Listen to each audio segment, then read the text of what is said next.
வெண்முரசு. குருதிச்சாரல் 46. வாசிப்பது சந்தீப். அஸ்தினபுரியின் தென்கிழக்கில் அமைந்திருந்த இந்திரமுற்றத்தில் மரப்பட்டைகளாலும் உடைந்த ஈச்சை ஓலைகளாலும் மூங்கில்களாலும் நீள்வட்டமான மாபெரும் பொதுப்பேரவை அமைக்கப்பட்டிருந்தது. 1000 தூண்களின் அவை என்று அதை ஏவலர் சொன்னார்கள். செவ்வரக்கு பூசப்பட்ட 1008 பெருமரத்தடிகள் ஆழ நிலைநிறுத்தப்பட்டு அவற்றை கால்களாகக் கொண்டு அந்த அவை கூடம் எழுப்பப்பட்டிருந்தது. 2 வாரை உயரத்தில் 12 மரப்படிகளுக்கு மேல் நிறந்த மரத்தாலான அடித்தளத் தரையின் மேல் 3 அடுக்கு மரவுரி பரப்பப்பட்டு ஓசையெழுவு செய்யப்பட்டிருந்தது. அவைக்குள் தூண்கள் ஏதும் இல்லாமலிருக்கும் பொருட்டு வட்ட விளிம்பில் நின்றிருந்த பெருந்தூண்களிலிருந்து கிளம்பி மையத்தில் குவிந்த மூங்கில் உத்தரங்களால் கூரை அமைக்கப்பட்டிருந்தது. கூரை மூங்கில்கள் ஒன்றுடன் ஒன்று பிணைக்கப்பட்டு இலைநரம்புகள் என பின்னிப் பரவியிருந்தன. மரத்தாலான வளைவுச் சட்டமும் செம்பட்டுத் திரைச்சீலையும் கொண்ட 108 வாயில்கள் கொண்டிருந்தது. அவை ஒவ்வொரு வாயிலும் ஒரு சிறு நுழைவுக் கூடத்தை நோக்கி திறந்தது. அக்கூடத்தின் இருமருங்கிலும் அரசர்கள் அமர்ந்து காத்திருப்பதற்காக பீடங்கள் போடப்பட்ட சிற்றறைகள் இருந்தன. கூடத்திலிருந்து படிகள் இறங்கி தேர்கள் அணையும் அரைவட்ட முற்றத்தை சென்றடைந்தன. 108 முற்றங்களில் இருந்தும் மண்மேல் பலகை பரப்பப்பட்ட 108 தேர்ப்பாதைகள் கிளம்பி வளைந்து மையப் பெருஞ்சாலையை சென்றடைந்தன. வருவதற்கும் போவதற்கும் வெவ்வேறு பாதைகள். அவை வழிகாட்டும் கொடிகளாலும் தோரண வளைவுகளாலும் அணி செய்யப்பட்டிருந்தன. க்ஷத்திரிய அரசர்கள் நகருக்குள் அமைந்த அரண்மனைகளிலும் வடக்கே புராணகங்கைக்குள் அமைந்த காந்தார நகரியின் பொது மாளிகைகளிலும் தங்க வைக்கப்பட்டிருந்தனர். அவர்கள் அனைவரும் நகரின் கிழக்கு கோட்டை முகப்பு முற்றத்திற்கு வந்து அங்கிருந்து பெருஞ்சாலையினூடாக தேர்களில் வந்து அவர்களுக்குரிய தேர் முற்றங்களில் இறங்கினர். ஒவ்வொரு அரசரும் முற்றத்திற்கு வந்து சேர்வதற்கு முன்னரே அவர்களின் கொடி அங்கிருந்து மூங்கில் கொடிக்கம்பங்களில் ஏறியது. அவர்களை வரவேற்று முரசுகள் ஆர்த்தன. காவல் மாடங்களில் எழுந்த கொம்பூதிகள் வரவேற்பொலி எழுப்பினர். ஒவ்வொரு அரசரும் தங்கள் படைத்துணையுடனும் அவைத்துணையுடனும் அகம்படையினருடனும் குலக்கொடி பறக்கும் தேர்களில் வந்திறங்கினர். கொடிகள் பறப்பதை நோக்கி முன்னரே வந்துவிட்டிருந்த அரசர்கள் எவர் என அறிந்தனர். அவர்களின் குலமுறைகளை கிளத்தி வாழ்த்தொலி எழுப்பும் பொருட்டு முதுசூதர்களால் தலைமை தாங்கப்பட்ட சூதர்குழுக்கள் முற்றங்களில் நின்றிருந்தனர். உடன் மங்கலத்தாளங்கள் ஏந்திய சேடியரும் இசைக்கலங்களுடன் சூதர்களும் நின்றனர். வாழ்த்தொலியும் இசையும் எழ கைதொழுதபடி இறங்கிய அரசர்கள் முற்றத்து முகப்பில் காத்து நின்ற கௌரவர்களாலும் அமைச்சர்களாலும் படைத்தலைவர்களாலும் முறைப்படி வரவேற்கப்பட்டு சிற்றறைகளில் அமரச் செய்யப்பட்டனர். அவைக்குள் அவர்கள் தங்களுக்கான பீடங்களை நோக்கி செல்லும் வழியில் வேறு அரசர்கள் ஊடு செல்லவில்லை என்று உறுதி செய்தபின் அஸ்தினபுரியின் சிற்றமைச்சர்கள் அவர்களை வழிகாட்டி அழைத்துச் சென்றனர். ஒவ்வொரு அரசரும் முறைமைப்படி நிமித்திகர்களால் அவை நுழைவு அறிவிக்கப்பட்டு அவைக்குள் கொண்டு சென்று அமர வைக்கப்பட்டனர். இளஞ்சிவப்பு நிறமான பட்டுத் துணியால் மூடப்பட்டிருந்த பீடங்கள் சிறிய குழுக்களாக அமைந்திருந்தன. ஒவ்வொருவரின் வலப்பக்கம் அமைச்சர்களும் இடப்பக்கம் படைத்தலைவர்களும் நேர் பின்னால் அணுக்கச்சேவகர்களும் அமர்ந்திருக்கும்படி அமைக்கப்பட்டிருந்தது. அவர்களின் அரியணைக்குப் பின் அவர்களின் கொடி பறந்து கொண்டிருந்தது. அரசர்கள் கூறுவதை பிறருக்கு ஏற்றுக் கூவுவதற்காக கேட்டுச் சொல்லிகள் நிற்பதற்கான 12 சிறு மேடைகள் அவைக்குள் அமைக்கப்பட்டிருந்தன. ஏவலர்கள் நீருடனும் வாய்மணத்துடனும் அவர்களை அணுகும் பொருட்டு ஒவ்வொரு நிறைக்கு நடுவிலும் இடையளவு ஆழம் கொண்ட பாதைகள் அமைந்திருந்தன. அதனூடாக குனிந்த உடலுடன் எலிகளென ஏவலர்கள் அவை முழுக்க உலவிக் கொண்டிருந்தனர். அரசர்கள் நுழையும் பெருவாயில்களுக்கு அடியிலேயே விழிக்கு எளிதில் தென்படாதபடி ஏவலர் நுழைந்து உள்ளே வந்து வெளியேறுவதற்கான சிறுவாயில்கள் அமைந்திருந்தன. அவை முற்றங்களுக்குச் செல்லாமல் அவையின் தரைக்கு அடியில் நுழைந்து மண்ணுக்குள் அமைந்திருந்த கரவுப் பாதையினூடாக அடுமனைகளுக்கும் பொருளறைகளுக்கும் ஏவலர் கொட்டகைக்கும் சென்றன. அரசர்களுக்கான 9 விருந்து மாளிகைகள் தனித்தனியாக அமைக்கப்பட்டிருந்தன. தொல்குடி க்ஷத்திரியர் பிறருடன் நிகராக உணவருந்துவதில்லை என்பதனால் அவர்களுக்கு 3 விருந்து மாளிகைகளும் அடுமனைகளும் தனியாக கிழக்கு வாயிலினூடாகச் செல்லும் பாதையின் அருகே இருந்தன. யாதவருக்கும் பிறருக்கும் 2 விருந்து மாளிகைகள் தெற்கே அமைந்திருந்தன. சிறுகுடி க்ஷத்திரியர்களுக்கான 4 விருந்து மாளிகைகள் வடக்குச் சாலைகளின் அருகே அமைந்திருந்தன. அவற்றுக்கு பொருட்களை கொண்டு வரும் வண்டிகள் வந்து செல்வதற்கான சாலைகள் தனியாக அமைக்கப்பட்டிருந்தன. அங்கே அடுமனைக்குரிய அன்னக்கொடிகள் பறந்தன. அரசர்கள் ஒவ்வொருவரும் அங்கே நுழைந்த பின்னர்தான் அந்த அவை எத்தனை பெரியது என்று உணர்ந்தனர். அதில் ஒருவராக அமர்வது அவர்களை முதற்கணம் குன்றச் செய்தது. அணிகளும் ஆடைகளும் குலமுத்திரைகளும் பொருளற்றுப் போயின என உணர்ந்து அமைதியாக அமர்ந்தனர். நீரில் மூழ்கி மறைவது போல் மூச்சுத் திணறி வெற்றுச் சொல்லுரைத்து வெறுமனே நகைத்தனர். ஆனால் மெல்ல மெல்ல அவ்விரிவேதான் என உணர்ந்து எழுந்தமர்ந்தனர். விழியோட்டை தாங்கள் அறிந்த ஒவ்வொருவரையும் அடையாளம் கண்டு கையசைத்தும் தலையாட்டியும் வணங்கினர். அவை பெருகப் பெருக அரசர்கள் உவகை கொண்டு தங்களை இழக்கலாயினர். தாங்கள் மையமென்று அமர்ந்திருக்கும் அவைகளில் எப்போதும் உடனிருக்கும் நோக்கு உணர்வால் அவர்கள் கட்டப்பட்டிருந்தனர். திரளில் ஒருவராவதென்பது அவர்கள் இளமைக்குப் பின் எப்போதும் அறிந்திராதது. அது பெருகுநீரிலிறங்கி நீந்தித் திளைப்பது போல் அவர்களுக்கு களிப்பூட்டியது. சொல்லெண்ணி பேச வேண்டியதில்லை. சீரான உடல் மொழி தேவையில்லை. ஆடையையும் அணியையும் திருத்திக் கொண்டே இருக்க வேண்டியதுமில்லை. பெருந்திரளில் ஒருவராயினும் அரசர்கள் அல்லாமலாவதில்லை. அவர்களிடம் வந்த மாற்றங்கள் அகம்படியரையும் அமைச்சர்களையும் குழப்பின. பின்னர் அவர்களும் தெளிந்து புன்னகை கொண்டனர். அவைக்கூடத்தின் 216 சாளரங்களிலும் இளஞ்செந்நிற கலிங்கப்பட்டு திரைச்சீலைகள் காற்றில் துவண்டன. கூடையை கவிழ்த்தது போல் மூங்கில்கள் வளைந்து மேலேறி நடுவே இணைந்து அமைந்த கூரையிலிருந்து 100 பட்டுப் பெருவிசிறிகள் தொங்கி வெளியே இருந்து சகடங்களினூடாக வந்த கயிறுகளால் இழுத்து அசைக்கப்பட்டன. மாபெரும் பட்டாம்பூச்சிச் சிறகுகள் என அவை கூடியிருந்தவர்களின் மேல் அசைந்து கொண்டிருந்தன. அரசர்கள் வந்தமருந்தோறும் அவை வண்ணம் மாறிக்கொண்டே இருந்தது. மணிமுடிகளாலும் கவசங்களாலும் பொன்வண்டுகள் வந்து செறிந்த இலை போல் மின்னத் தொடங்கியது. மன்னர்கள் அனைவரும் தங்கள் அரசணிக் கோலத்தில் வந்திருந்தனர். பொற்கவசம், பட்டத்தலைப்பாகைகளில் அருமணிகள், சிலிர்க்கசைந்த வண்ண இறகுகள், உளிர்குண்டலங்கள், மணியாரங்கள், சரப்பொலிகள், தோள்சரிகள், வளைகள், கங்கணங்கள் பெருகி விழிநிறையும் தோறும் அவை நகைத்தன்மையை இழந்து மீண்டும் வெறும் பொன்னென்று ஆகி அலைகொண்டன. படைத்தலைவர்கள் வெள்ளைக்கவசங்களும் தோள்காப்புகளும் அணிச்செதுக்கு உடைவாள்களும் கொண்டிருந்தனர். அமைச்சர்கள் வெண்ணிற தலைப்பாகையும் வெண்பட்டு மேலாடையும் அணிந்து முத்தாரமோ மணிமாலையோ கழுத்திலிட்டிருந்தனர்.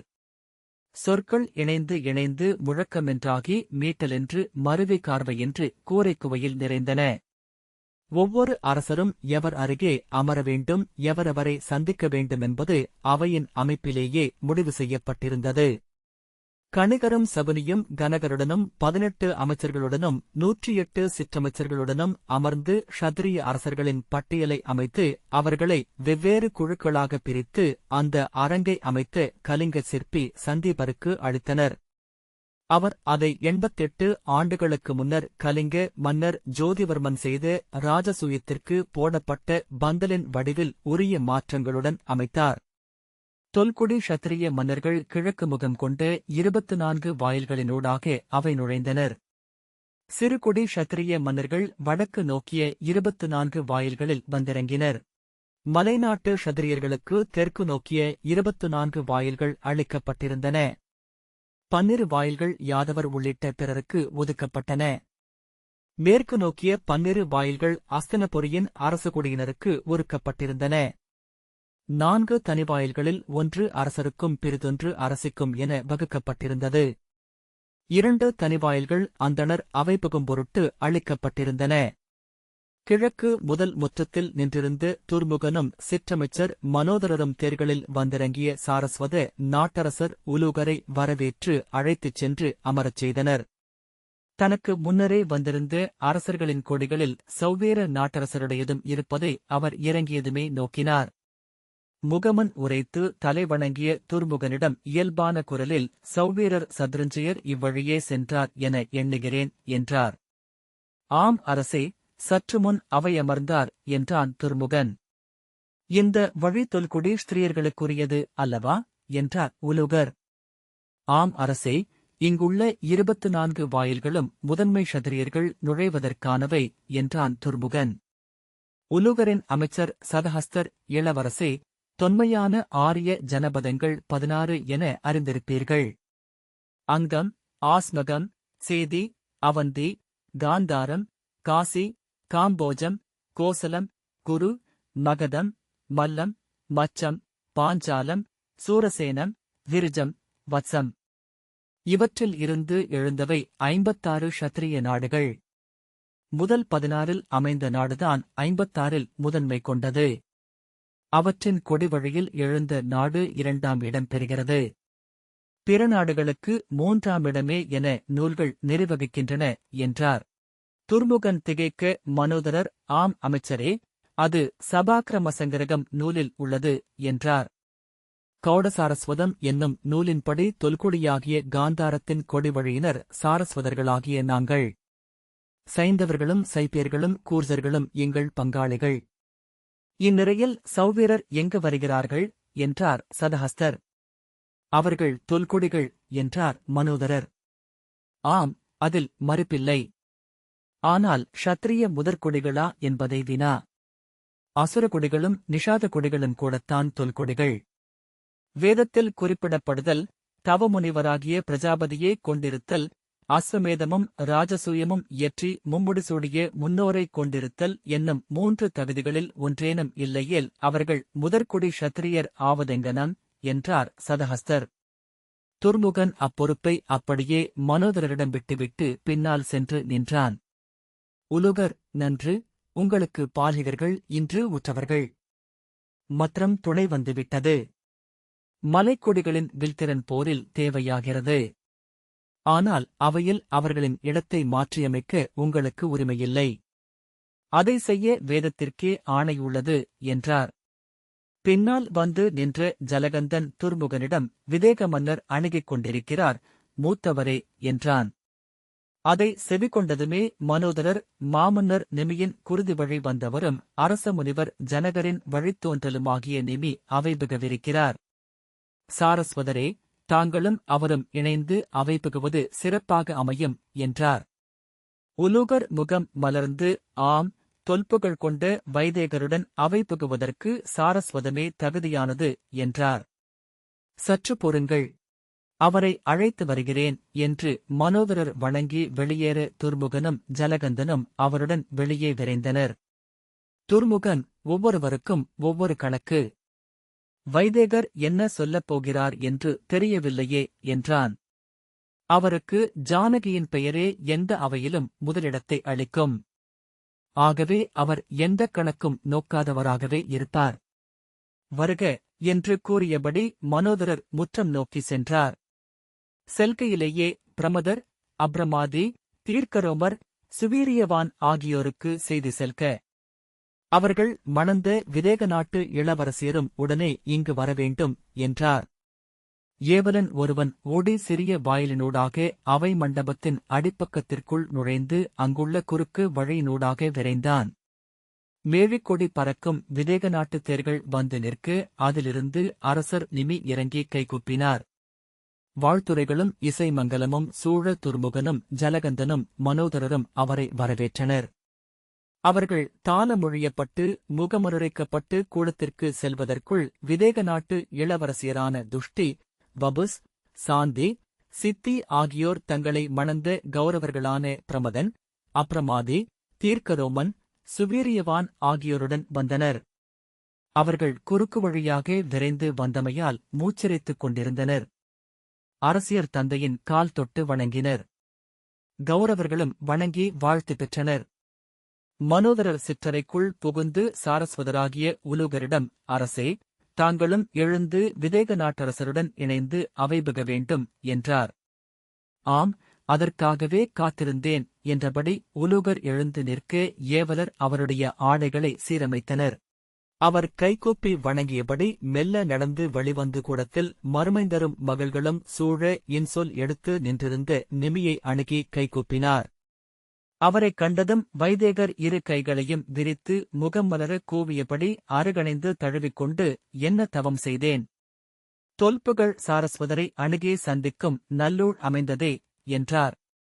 முகம் மலர்ந்து அமைச்சரை திரும்பி நோக்கிய உலூகர், ஆம், இது நன்னாள். சாரஸ்வதம் தன் இணை பெருமை கொண்ட விதேகத்தை தழுவிக்கொள்கிறது. மகிழ்க முன்னோர் என்றார். மனோதரர் அவை புகலாம் அரசே என்றார். ஆம் செல்வோம் என்றார் நிமி. மனோதரர் பிரமதனிடம் திரும்பி அழைத்துச் செல்லும்படி கை காட்டினார். அவர்கள் இரு அரசர்களையும் பெருவாயிலினூடாக அவைக்குள் கொண்டு சென்றனர். மனோதரர் பெருமூச்சு விட்டு தளர்ந்து ஒவ்வொன்றும் ஒரு போர்க்களம் என்றார். துர்முகன் உண்மையில் இந்த 16 ஜனபதம் 56 நாடுகள் என்பவை எல்லாம் நன்கு வகுக்கப்பட்டவையா என்றான். அந்த 16லும் 56லும் அஸ்தினபுரி பெரும்பாலும் இருப்பதில்லை என்றார் மனோதரர். ஒவ்வொரு தொல்நூலும் ஒவ்வொரு முறையில் அதை வகுத்தளிக்கிறது. வேதம் வளர்ந்த காடுகள் ஒவ்வொன்றிலும் பிற நூலை சந்திக்காத நூல்கள் விளங்குகின்றன. அப்படியென்றால் நமது மரபு வழி என்ன என்றான் ஜலகந்தன்.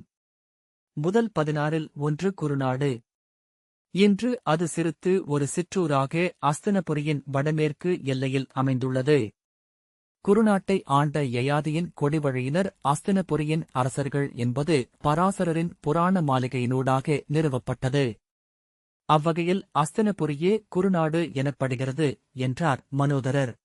இங்கே கொடிவழிகளையும் குலமரபையும் குறித்து ஒரு பூசல் எழுமென்றால் இங்கிருந்தே பெரும்போர் ஒன்று எழுந்து க்ஷத்திரிய குருதி பெருகத் தொடங்கும்.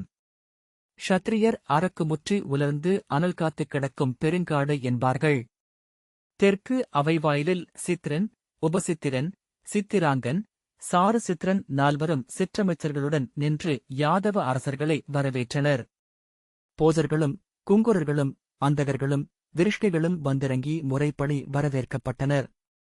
தங்களுக்கு தனி வாயில் என்பதும் அங்கே சிறுகுடி க்ஷத்திரியர்கள் கூட வரவில்லை என்பதும் சாலை திரும்பியதுமே அவர்களுக்கு தெரிய வந்திருந்தது. ஆகவே சிறிய முகச்சொலிப்புடன்தான் அவர்கள் அவை மாளிகையின் முற்றத்தை அடைந்தனர். ஆனால் அவர்களின் குலக்கொடிகள் பட்டுத் துணியில் எழுந்தமையும் பேருமுரசுகள் முழங்கியமையும் உளிரும் படைக்கலங்களுடன் வீரர்கள் வணங்கியமையும் அவர்களை முகம் மலரச் செய்தது. அவர்கள் இறங்கியதுமே கௌரவர் சென்று வணங்கி வரவேற்று உள்ளே அழைத்துச் சென்றனர். அவர்கள் மிகையான உடல் நிமிர்வும் எதையும் பொருட்படுத்தவில்லை என்னும் நடிப்பும் கொண்டவர்களாக மெல்ல தங்களுக்குள் பேசியபடி நடந்தனர். சிற்றறையில் காத்திருக்கையில் அளிக்கப்பட்டு இந்நீரை சுட்டு விரலசைத்து மறுத்தனர். முகத்தை சற்றே தூக்கி பாதிவழிகளை மூடி கழுத்தை இறுக்கி நிமிர் உறுதியைக் காட்டிக் கொண்டனர். ஆனால் முறைமைகள் குறித்த ஐயம் அவர்களுக்கிருந்தது. எனவே ஒருவரை ஒருவர் ஓரக்கண்ணால் அடிக்கடி நோக்கிக் கொண்டனர். அது அவர்களின் அகத்தயக்கத்தை வெளிக்காட்டி அனைத்தையும் பொருந்தா நடிப்பென்றாக்கியது. போஜர்குடியின் கொம்புக்குறி பொறித்து தேரில் கிருதவர்மன் வந்து இறங்கினான். போஜர்குடியின் தலைவர் ஹிருதிகரின் மைந்தர் உத்தர யாதவ நிலத்தின் அரசர் கிருதவர்மர் வருகை என்று நிமித்திகர் அறிவிக்க கௌரவர்களாகிய நந்தன் உபநந்தன் இருவரும் அவனை எதிரேற்று அழைத்துச் சென்றனர். அவனைக் கண்டதும் எழுந்து வணங்க வேண்டுமா என ஐயுற்ற பிற யாதவர் தலைவர்கள் ஒருவரை ஒருவர் அரை கண்ணால் நோக்கி அமர்ந்திருந்தனர். ஆனால் நந்தனும் உபநந்தனும் இருபக்கமும் தொடர அவன் அறைக்குள் நுழைந்ததுமே அறியாமல் எழுந்து நின்று தலைவணங்கினர். சித்ரன் ஆணையிட சிற்றமைச்சர் பர்வதர் யாதவர்களை அவர்களுக்கான அவை இருக்கைகளுக்கு அழைத்துச் சென்றார். அமைச்சர் பிரமோதர் கையில் நீட்டோலையுடன் உடல் குலுங்க கீழ்வழியினூடாக மேலெழுந்து மூச்சிழைத்தபடி எங்கே மனோதரர்? மனோதரர் எங்கு சென்றார் என்றார். ஊர்ணநாபன் கிழக்கு முற்றத்தில் நின்றிருக்கிறார் அமைச்சரே என்றபின் அவைக்குள் சென்றான். பிரமோதர் கிழக்கு முற்றத்திற்குச் சென்றபோது வத்சநாட்டு அரசர் உதயணர் வந்திறங்கிக் கொண்டிருந்தார். மனோதரரும் துர்முகனும் அவரை வரவேற்று அவைக்கு கொண்டு சென்றனர். மனோதரர் பிரமோதரை பார்த்துவிட்டார். அவைக்குள் உதயணர் சென்றதும் திரும்பி பிரமோதரின் அருகே வந்தார். இது நம் தரப்புக்கு வந்துள்ள அரசர்களின் பெயர் நிறை. இன்னமும் பலர் அணையக்கூடும். சிறுகுடி க்ஷத்திரிய அரசர்களில் சிலர் உளமுறுதி கொள்ளாதவர்களாகவே உள்ளனர் என்கிறார் கணிகர் என்றார் பிரமோதர் பெயரை நீட்டியபடி. இதில் உள்ளவர்களில் அனைவரும் வந்து அவை அமைந்துவிட்டனரா என்று உறுதி செய்த பின்னர் கணிகரைச் சென்று சந்திக்க வேண்டும். மனோதரர் இங்கு வருபவர்களை அழைத்து அமரச் செய்யவே எனக்கு பொழுதில்லை என்றார். அதை நான் அறியேன். என்னிடம் பிற வேலைகள் அளிக்கப்பட்டுள்ளன. எவரேனும் ஒற்றரிடம் பொறுப்பை அளியுங்கள் என்றபின் பிரமோதர் திரும்பி ஓடினார். மனோதரர் பெயர் நிறையை படித்தார். அவந்தியர், கோசலர், காம்போஜர், திரிகர்த்தர், மாளவர், சால்வர், சைந்தவர், சௌவீரர் என பெரிய அரசுகளின் பெயர்கள் முதலில் விழியில் நின்றன.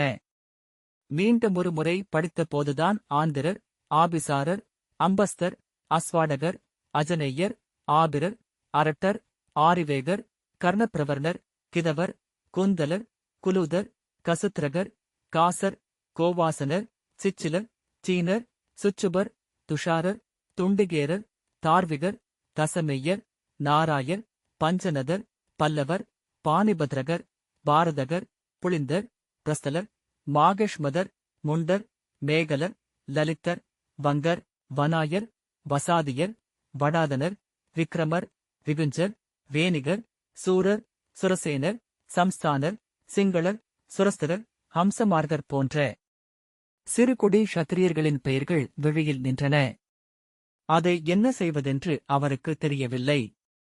தத்தளித்துக் கொண்டிருந்த போது சித்ரகுண்டலன் ஓடிவந்து துஷார மன்னர் வீரசேனர் என்றான். ஆம், முந்திச் சென்று வரவேற்க வேண்டும் என்றார் மனோதரர். ஆனால் என்று சித்ரகுண்டலன் தயங்கினான். சொல்க என்றார் மனோதரர். அமைச்சரே, அவர் தன் நண்பர் காருஷ நாட்டு அரசர் க்ஷேமதூர்த்தியையும் அழைத்து வருகிறார். அவர் சிறுகுடி க்ஷத்திரியர். அவருக்குரிய முற்றமோ வாயிலோ அல்ல இது. மனோதரர் அறியாமல் தலையில் கை வைத்த பின், நன்று, ஒன்று செய்க. இங்கே நுழைவுக் கூடத்திலோ அறையிலோ இருக்கும் அரசர்கள் அனைவரையும் அவைக்கு கொண்டு செல்க. அவர்களின் அகம்படியினரும் இங்கே இருக்கக்கூடாது என்றார். ஆம், அவ்வாறே என்றான் சித்ரகுண்டலன். மனோதரர் முற்றம் நோக்கி ஓடியபடியே தன்னுடன் வந்த காவலர் தலைவனிடம், வாழ்த்தில் காருஷ நாட்டரசரின் பெயர் முதல் முறை மட்டும் ஓங்கி ஒலிக்கட்டும், அவர் மண்ணில் கால் வைக்கும் கணத்தில். அவர் முகம் மலர்ந்த பின்னர் துஷாரரின் பெயர் சொல்லி மட்டும் வாழ்த்துரைத்தால் போதும். எவர் செவியிலும் விழாமல் அவரை அவைக்கு கொண்டு செல்க. செல்லும் வழியிலேயே இருவரையும் இயல்பாக பிரித்துவிடலாம் என்றார். தன் கையிலிருந்த ஓலையை அப்போதுதான் உணர்ந்து அதை அருகே நின்றிருந்த காவலனிடம் நீட்டி, இது உன்னிடம் இருக்கட்டும் என்றபடி முன்னால் சென்றார். கூடத்திலிருந்தவர்களுக்கு ஆணையிட்டுவிட்டு அவருடன் ஓடிவந்தபடி சித்ரகுண்டலன், அவர்களை எப்படி பிரிப்பது என்றான். காருஷரின் தோழராகிய அரசர் ஒருவரைக் கொண்டு அவரை மகிழ்வுடன் அணைக்கச் செய்து அழைத்துச் சென்று விடலாம். அனைத்துக்கும் வழி என ஒன்று எங்கோ இருக்கும் என்றார் மனோதரர். அவை முற்றத்தில் சென்று நின்றபோது அவர் உடல் களைத்திருந்தார். ஒரு கணம் கண்ணுக்குள் இருள் நுழைவதைப் போல் தோன்றியது. உடல் வியர்த்து நெஞ்சு படபடத்தது. பின்னர் விழித்துக் கொண்டு அருகே நின்ற ஏவலனிடம், சற்று நீர் கொணர்க என்றார். அவன் ஆணை என விலகி விரைய அதற்குள் துஷார நாட்டுத் தேர்கள் முற்றத்தை வந்தடைந்தன. மனோதரர் சித்ரகுண்டலனும் துர்முகனும் இருபுறமும் நின்றிருக்க முகமன் உரைத்து வீரசேனரை வரவேற்றார். தொடர்ந்து வந்து நின்ற காருஷ நாட்டுத் தேரிலிருந்து இறங்கிய க்ஷேமதுர்த்தியை நோக்கி அவர்கள் செல்ல சற்று பிந்தியது. அவர் பெயர் ஒலிக்கும் வாழ்த்துரைகள் எழுந்தாலும் க்ஷேமதுர்த்தியின் முகம் சுருங்கியது. சித்ரகுண்டலனுடன் வீரசேனரை அனுப்பிவிட்டு மனோதரர் க்ஷேமதுர்த்தியை அணுகி தலைவணங்கி முகமன் உரைத்தார். தொண்டையிலிருந்து ஓசையே எழவில்லை. உடல் நீர் நீர் என தவித்தது. அத்தருணத்தை கடக்க முடியுமா என்று உள்ளம் ஐயம் கொண்டது. க்ஷேமதுர்த்தி மறுமுகமன் உரைக்காமல், இது முதன்மை க்ஷத்திரிய அரசர்களுக்குரிய வாயில்தானே என்றார். ஆம் அரசே என்றார் மனோதரர்.